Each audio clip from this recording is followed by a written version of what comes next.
So, hi everybody. This is Jody Johnston-Powell, and I am president of Parents Tool Shop Consulting and a licensed social worker, certified family life educator, second-generation parent educator, author of the Parents Tool Shop and about a half a dozen other tool shop curricula. And today's presentation is going to be on the history of parenting styles, what's missing, and what might research discover next.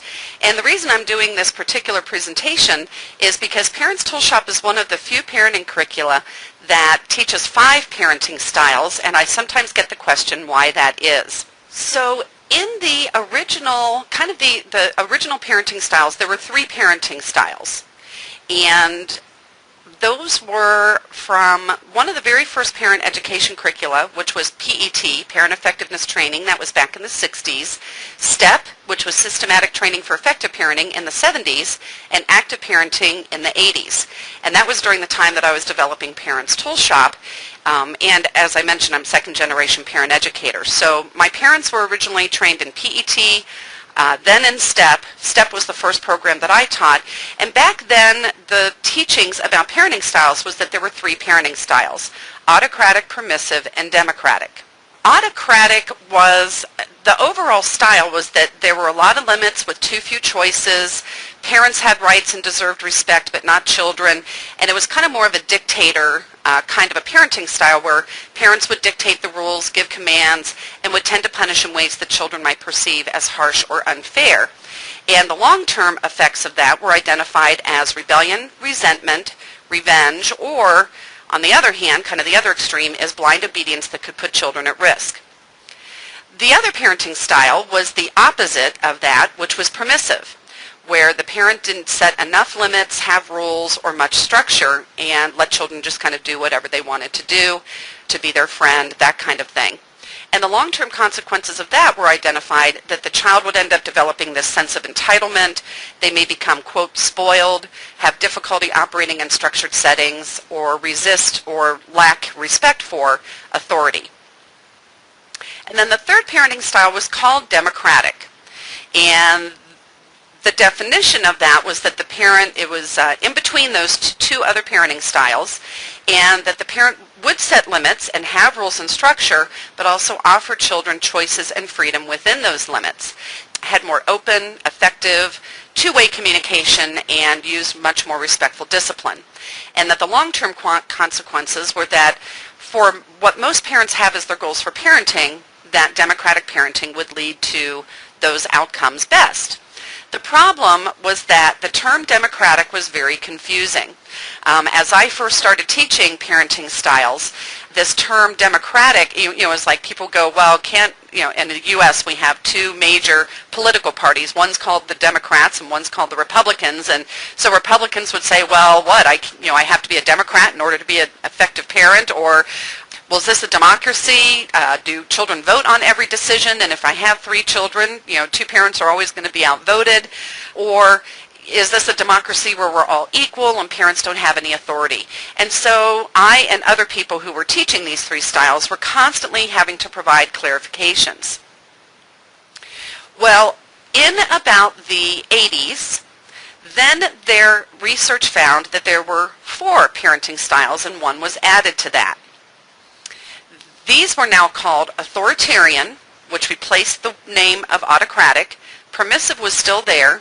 Authoritative replaced the name of democratic, and there was a new parenting style identified, which was a subcategory of permissive, which was different. So the authoritative style was now a new name for democratic.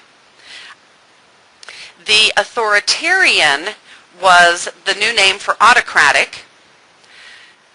Permissive was the same, but this new style that was added, the 4th one, was a subcategory of permissive parenting, and it was identified as being different from the more overindulgent kind of permissive parent, as being uninvolved. And this 4th style was primarily identified by McCoby and Martin in '83. It was a different type of permissive parent, and it was more neglectful, distant, uninvolved, where the other type of permissive parent was overly involved, doing too much for the child. And so they really did little for the child, especially if, it was like parenting is inconvenient, made few demands, had very low responsiveness and little communication. And as a result, the child would just kind of run wild and free and have difficulty with structure, demands, and they may survive kind of through street smarts, but they didn't really thrive. So now there were 4 parenting styles, which was more accurate, showing the difference between the 2 types of permissive parents. But the problem was that the language of authoritarian and authoritative was just confusingly similar. And not all authoritarian parents control through power. Some use manipulation, some use bribes, micromanagement, and these 4 styles really didn't account for that. But Adler, on whose theory most research-based parenting programs and those who have been proven effective long-term, most of those teach Adler's teachings, Alfred Adler, and he was a psychologist, and he had identified personality priorities. So as I was learning and getting trained as a parent educator back in the 80s, not only did I learn the PET, the STEP, active parenting, as I was developing mine, but there's a program called The Next Step, and it shared information about Adler's personality priorities. And so this was a theory, Adler's theories, which had been very thoroughly researched to be proven effective. These personality priorities, pretty much Adlerian theorists all recognized 4, and in the next step they identified a possible 5th. And these personality priorities, none is better or worse than any other priority. They each have their strengths, but when kind of gone to the extreme, these strengths can become liabilities. And so those are control, where the priority is to control self and others or the situation. The assets of that, or the strengths of that, is that they tend to be very strong leaders. They're organized, productive, persistent, assertive. They follow rules and set rules. However, they can often feel challenged, tense or resistant or frustrated when other people are wanting to have some control. And so they may tend to get into power struggles more often. The price of kind of going overboard with that is that the effective leadership kind of becomes then more of a dictatorship. There's not a whole lot of spontaneity. People are viewed as objects to control, and what they really try to avoid is kind of humiliation, the unexpected. They fear ridicule. And so this attempt to control self and others can then be used either for its strengths, but can also, in its extreme, be used in a way that becomes a liability. The second one is superiority, where people perceive themselves as being better or trying to be better than other people, kind of outdoing people, improving themselves, trying to be the most competent, capable, useful. And so the strength here is that they're very knowledgeable, they seek perfection, they have very high standards for achievement. However, that perfectionism can often be a result of feeling inadequate, inferior. They feel guilty, and a lot of times they would make others feel guilty or inferior. When this personality strength was kind of carried to the extreme, it would become a liability.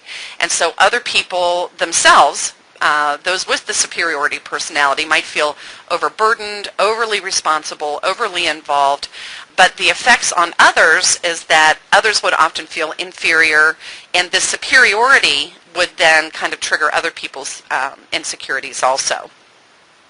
The fourth one is comfort, and this is someone who doesn't like a lot of conflict. Comfort's kind of defined differently for each person, but they tend to be very easygoing. They make very few demands. They kind of mind their own business, don't like conflict, so they either withdraw and avoid conflict, or they try to be the peacemaker if they have the skills to do that. And they're just in general kind of very mellow and easygoing. What they become annoyed by is anything that's inconvenient. They don't like boredom. They don't like things that annoy them, irritate them, and they will tend to withdraw to maintain their comfort level. As a result, they often have a reduced productivity. They may not use their talents or live up to their full potential. And what they tend to avoid is stress, responsibility, and expectations. The fourth personality priority, and remember the four are ones that pretty much all Adlerians recognize, is the pleasing personality priority, which is to please others. So they tend to be very friendly and considerate, non-aggressive. They tend to compromise very easily. They like to volunteer, do what others expect, and do whatever they can to kind of please others and make sure everybody's happy and comfortable. They may be pleased at first, but later on they can become very frustrated at their attempts to help and that it's never good enough. The price that they pay is that they spend so much time trying to please others that they don't spend much time tending to their own needs. They tend to put their needs above others. They become discouraged and disillusioned when they have helped everybody so much and they just don't appreciate it. And so it can kind of lead into that martyr role or doing too much to the point of not doing enough for themselves. The fifth one was identified in the next step by those authors, Donald Dinkmeyer and Gary McKay. And what they said is, to the extent that we accept ourselves and realize that we don't actually have to do anything special to belong, we will also have this fifth priority. And this fifth priority they call social interest, where the person wants to further society's interests. They tend to work more cooperatively with others versus competing with others. They care about people and show compassion. And it tends to have the strengths of the other four priorities, which are used in a positive way, kind of choosing which of those strengths is most appropriate for a particular situation. Well, when I learned those 5 personality priorities, I saw how they actually matched up very well with the 4 parenting styles. And so I blended them and kind of matched them up with the styles that had been identified. However, there's one style, because remember there were only 4 parenting styles identified through research so far, but Adler identified 4 to 5 personality priorities. So when I overlaid these 4 parenting styles with Adler's 5 personality priorities, it created the 5 parenting styles that are taught in the Parents Tool Shop. And so my big question is whether or not anyone will ever research this perspective of what relation do Adler's 4 or 5 personality priorities, how do those relate to parenting styles, and is this matchup really accurate? These personality priorities actually are not just for parenting. They are for any relationship. It's just how we operate in life. And so actually in the first course, which is through Relationship Tool Shop and how you apply the Universal Blueprint to adult relationships, these really become much more important in terms of taking a look at our relationship style as opposed to just a parenting style. If we're a boss, with employees or something like that where we are in a position of authority or leadership, then some of the parenting styles kind of become a little bit more congruous. But if you're looking at, say, a marriage or friendship or an adult-to-adult relationship, then something like the parenting styles and discipline and that terminology really doesn't fit too well. But when you look at Adler's personality priorities, it really fits very well. And so that's been a real benefit in being able to apply Parents Tool Shop concepts to any relationship, which people have found the Universal Blueprint is effective in any relationship, not just with parenting. So when I was developing Parents Tool Shop, 2 of my mentors and people I really admired, one was Barbara Colaroso, who was the author of Kids Are Worth It, and Jane Nelson, who's the author of Positive Discipline. So what I liked about what they did is that they gave very easy to remember names that were kind of descriptive and would help remember what the different parenting styles were. And then I'll comment more on Jane Nelson a little bit later in terms of how she presented them, because I really took on, with her permission, presenting the styles in that way. So in Parents Tool Shop, what we have are 5 parenting styles. The first is called the Power Patrol. And so research has confirmed this. The original name for this is the Autocratic, which then was changed to Authoritarian. And Adler's personality priority that it matches with is Control. And so we call that the Power Patrol. And you'll see in the parenting style show that we're going to show a little bit later, that there's a visual way that parents can remember this style. The other type of over-controlling parent is the perfectionistic supervisor. And this is the style that no one has actually really confirmed, which doesn't mean it's not accurate. It just means that no one's done research to see if there's really a correlation between Adler's personality priority of superiority and this other kind of controlling parent. So the perfectionistic supervisor also is concerned with control, but rather than using harsh power techniques, what they tend to use is perfectionism, guilt trips, bribes, manipulation, that kind of thing. It's not perceived as being quite so negative or harsh or unfair, but yet the goal behind this parenting style is still to control. It's just using different means to do that based upon the parent's personality tends to be more that superior.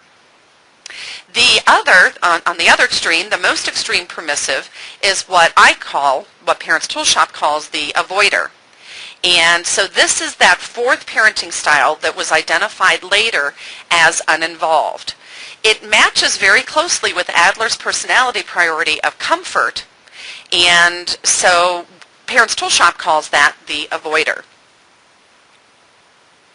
The less extreme permissive parent is the overindulger, which is a little bit more descriptive than just permissive. Both the overindulger and the avoider are permissive, but in different ways. So where the avoider is uninvolved, the overindulger is more indulgent. Their personality priority would fit with Adler's pleasing personality priority of trying to do too much for the child, kind of waiting on them hand and foot with a silver platter, and trying to be their friend rather than their parent. And then the fifth parenting style that Parents Toolshop uses, I call balanced. And so this is very consistent with what was originally called democratic, was later on called authoritative, and also matches Adler's personality priority of social interest. I call it balanced because it's kind of in the middle, and we use a scale from the different extremes. And balanced is a lot like social interest in that they may be strong leaders, they may be very much focused on doing their very best and being organized, but not micromanaging. They may be very laid back and mellow, but not to the point that they're uninvolved. They may be very compassionate and empathetic and maybe be friendly with children, or children might feel that they can talk to their parents about whatever, but they're not overly indulgent and do everything for children. They empower their children. They have open communication. They do discipline, but in a very respectful way that helps children develop self-discipline. And so it's that blend of what democratic and authoritative have always been, just with a different name. So when we look at the 5 parenting styles that Parents Toolshop teaches, the fact that it incorporates Adler's theory and current research really gives it a benefit of being able to know that it is research-based, but not just on parenting styles, but also the theory that almost all proven effective parenting programs are based on, which is Adler's theory. It also uses names that are very descriptive and easy to visualize and remember.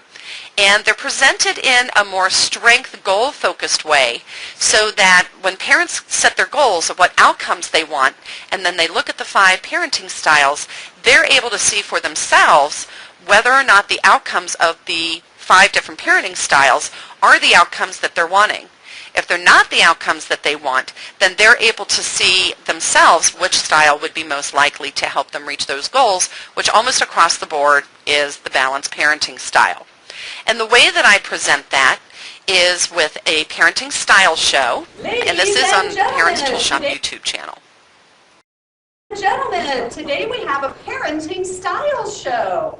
These are 5 different parenting styles that you may see in your next door neighbor, in your own home. You may have seen 100 years ago, you may see today. First, we have over here our Power Patrol. Tell us who you are. I'm the Power Patrol parent, the supreme ruler of my domain. I expect my subjects to do things my way or hit the highway. I don't listen to their feelings or ideas. They do what I want because I said so. Fear is good. It keeps the peons under my control. If they don't do what I say, I'll make sure they really obey. So what do you think about that power control parenting? What would it be like to have a parent like that? Put yourself in a child's shoes. Scary. Pardon? Scary, maybe? Scary. Okay. What else? No fun. No fun. Okay. What do you think the long-term outcomes are? Depression? One person had said therapy. What other? Acting out. Acting out. A lot of times you get rebellion, or you may get blind obedience. What's the problem with blind obedience? Which means I will do anything you tell me to. What's the problem with blind obedience? I don't know how to make their own decisions. They don't know how to make their own decisions. And if somebody tells them to do something that really isn't right, do they have the discretion to know the difference? Time's up. Oh, well, who are you? My turn. Okay, who are you? Okay, I'm the perfectionist supervisor parent. I'm very organized and know the right way to do everything. I get my way with bribes, payoffs, incentives, and lectures. I have a good reputation, and my kids better not spoil that. I'll make sure they never stray. If they do, I'll give a guilt trip right away. So still on the controlling side, but instead of using power to control, what does the perfectionist use? Bribes. Yep. Okay, bribes, incentives, the perfectionism. You make me unhappy. You have to make me look good. Get good grades so everybody knows I'm a good parent. Oh, bribes work. We're going to talk about that in the cooperation section. They work what? In the short run, but we're going to talk about what research says in the long run. All right, well, let's look at the other extreme over here. Who is this on the end? Avoider. I'm the avoider parent. I hate inconvenience and kids' so troubles. I hear and see what I want so I can avoid conflict. Hey, my kid didn't do it, and it's your problem to solve. I don't want my kids to expect much from me. In return, I let them run wild and free. So the complete opposite is kind of abdication of our parenting role. And what's the long-term outcome of that? If we never set any limits for children. Okay, criminal? Okay, could be. All right, and over this avoider parent, it's the whole thing of convenience. You know, is that I want to stay comfortable. I don't want feathers ruffled. You know, I'm just going to pretend that this isn't going on, and maybe it'll go away. Okay, so what's a little bit less extreme than that is who?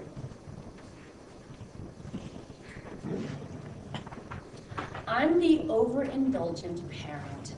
I love my kids and I'll do anything for them. I'll deliver homework, solve their problems, and fix any meal they want on a silver platter. I understand their feelings so well, I can keep them happy all the time. I give them respect, I'm sure of that. So why do they treat me like a doormat? Have you ever heard parents say, I give and give and give to my kids? Why do they treat me like dirt? I've given them so much. And they just don't appreciate it. They're so ungrateful. Red flag. There's a silver platter somewhere. What's the long-term consequence of doing too much for kids? Lazy, because then they never learn what? To do it themselves. Okay. The thing about the overindulger, though, is that, again, their intentions are very good for all of these. Over here, our power patrol usually is a very strong leader. And that's a wonderful quality. But they get imbalanced because they try to control too much. Perfectionistic supervisor. I do a lot of trainings for teachers and early childhood educators who have groups of 30 kids in a room. Do they have to be organized? You bet. But when they go home, they try to have their children live off of their checklist, and everything has to be perfect. That's how they get imbalanced. Our avoider here, my husband tends to lean I tend to lean when I'm imbalanced towards the perfectionistic supervisor. My husband tends to be the avoider because he's very laid back. Real easy to get along with. As you can tell, I'm rather high energy, so that's kind of been a nice balance for us. But he gets imbalanced that if there's conflict, it's like, no, stop, quit arguing. We're not arguing, we're working it out. We just have to have loud voices. Our overindulger here Usually they're very very empathetic. They really feel for their children. They're very loving, but they just want to do so much for their kids that it ends up being a disservice to their children. So every one of these has very positive qualities, but it can tend to get imbalanced. And when it gets imbalanced, that's where the unhealthy long-term consequences happen.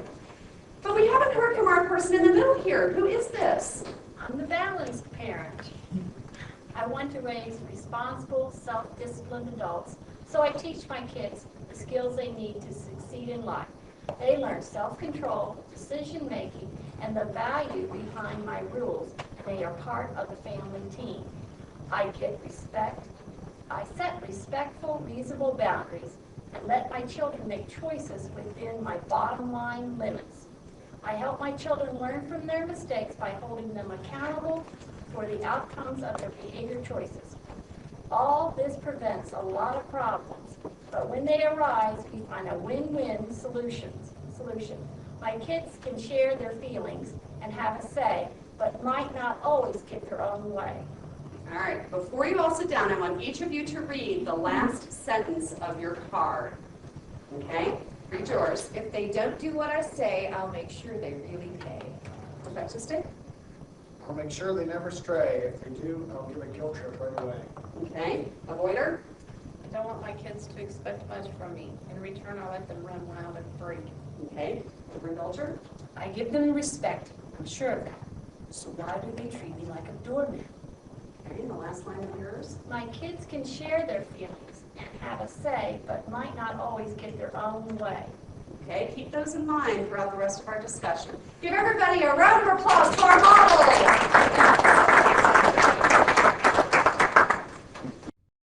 If you want to find out what your parenting style is, if you go to Parents Tool Shop, and actually I will demonstrate right here, the Parenting Styles quiz is at parentstoolshop.org, resources, and then Parenting Styles quiz.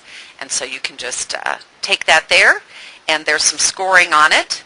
And then there's a little bonus, if you want, down here. If you want to know what the scores mean, then you can just sign up for a free, there's like a little 14-page excerpt from Chapter 2 of the Parents Tool Shop book that describes that even more and offers a few suggestions. You know, if you're a Power Patrol, what you can do to get in balance, in the balance zone, and that's for each one of them, of what you can do.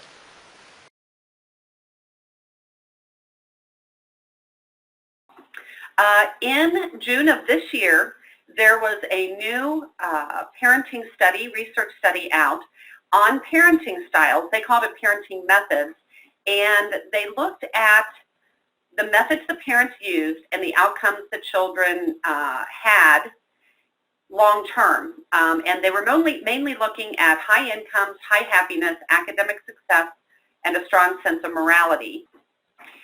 They surveyed 5,000 men and women about their relationships, and they were looking at 4 key factors: interest, trust, rules, and independence, as well as the amount of time they spent together and the experiences of being scolded. So they were talking to the adults about the parenting they had received, and then they cross-referenced that with the various outcomes that they were looking for. And what they found is that they found 6 different categories of parenting methods. 4 of them matched the parenting styles that traditional parenting research has found. The 5th, not the 5th the way they list it, but they also found a 5th style which actually matches up with Perfectionistic Supervisor, which was the only parenting style that previous parenting research had not yet identified. But Parents Tool Shop has been teaching those 5 styles all along because they match with Alfred Adler's personality priorities. I was hoping someday that somebody would do a study into parenting styles and to identify this 5th parenting style that I've always taught. So now, finally, research has caught up to verify and validate that the 5 parenting styles that Parents Tool Shop teaches is backed up by research, and that the parenting style that got the most positive outcomes is what we would call balanced parenting. The 6th one that they identified, they just called average, which were that there were average levels for all the key factors. I find that to be similar to parents who think that they recognize within themselves a little bit of every style. But when you dig a little bit deeper, it's not so much that they are consistently a little bit of every style. What they're doing is they're jumping around from what they want to do to what they were conditioned to do to what they do when they're angry to sounding like their mother to sounding like their father to, you know. So they're kind of more like bouncing around all over the place, which is just more inconsistent. So I don't know that I think what it's really doing is just confirming the 5. And I think that they use that average as a catch-all. So anyway, so that's new research. I'll be incorporating that into all the new resources that I'm preparing for the 2017-2018 25th anniversary editions of all the resources that I'm updating. So actually the way I found this is I have a Google alert on around parenting research. And when this came out in June, it got picked up by newspapers and stuff all over the world. I've not, however, been able to find the actual study. So this is the diagram that they used. And what's really interesting is that a woman contacted me from Canada, and she was writing an article for a national parenting magazine in Canada and wanted to reprint my parenting style quiz, which is a very common request. And she asked me, are there any updates? And I told her about this new research. And so actually, she's already right away the first person who will be sharing kind of the Parents Tool Shop has always taught these, what we call the styles, and how now this has backed it up. So I gave her permission to use the scale. So I put that on the screen here. And you can see how these match up with the different parenting styles that we teach also.